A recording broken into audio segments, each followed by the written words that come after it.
নেতা কর্মী ভাইয়েরা আসসালামু আলাইকুম রহমতুল্লাহ। আপনারা সবাই কেমন আছেন?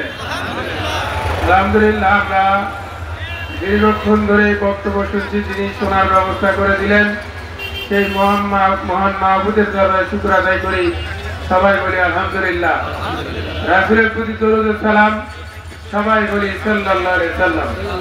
সম্মানিত উপস্থিতি, বাংলাদেশ শ্রমিক কল্যাণ ফেডারেশন বাংলাদেশ আপামর শ্রমিকদের একমাত্র আদর্শ সংগঠন বাংলাদেশ শ্রমিক কল্যাণ ফেডারেশন।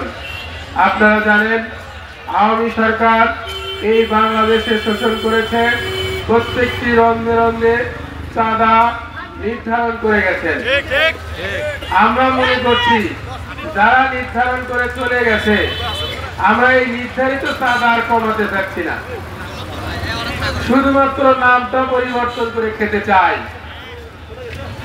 কিন্তু বাংলাদেশ শ্রমিক কল্যাণ ফেডারেশন ঘোষণা করতে চাই, আমরা চাঁদাবাজদের আর চাঁদাবাজি করতে দিব না।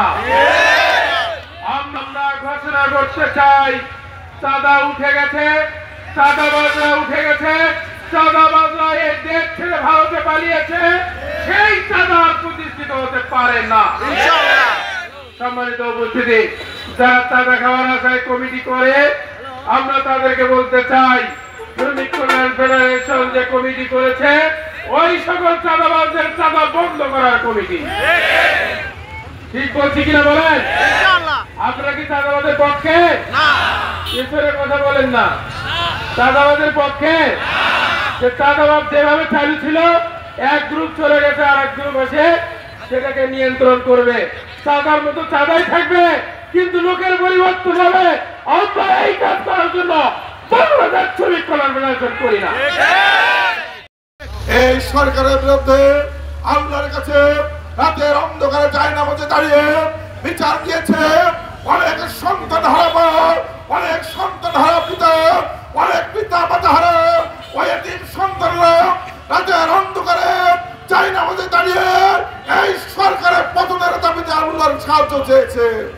ভাই ও বন্ধুগণ, শুধুমাত্র এখানে শেষ নয়, আমরা যারা ইসলামী আন্দোলনের কর্মী হিসেবে আমরা জেলখানায় যখন আমাদেরকে যেতে হয়েছে, আমরা দেখেছি সর্বসাধারণ কয়েদি বা হাজতিরা যখন রাতের অন্ধকারে ঘুমিয়ে পড়ে, ইসলামী আন্দোলনের কর্মীরা আলেম ওলামারা ওই গভীর রাতে রাতের অন্ধকারে ওই জেলখানার জায়নামাজে দাঁড়িয়ে আল্লাহর কাছে আর্তনাদ করে এই জালিমের জুলুম থেকে বাঁচতে চেয়েছে।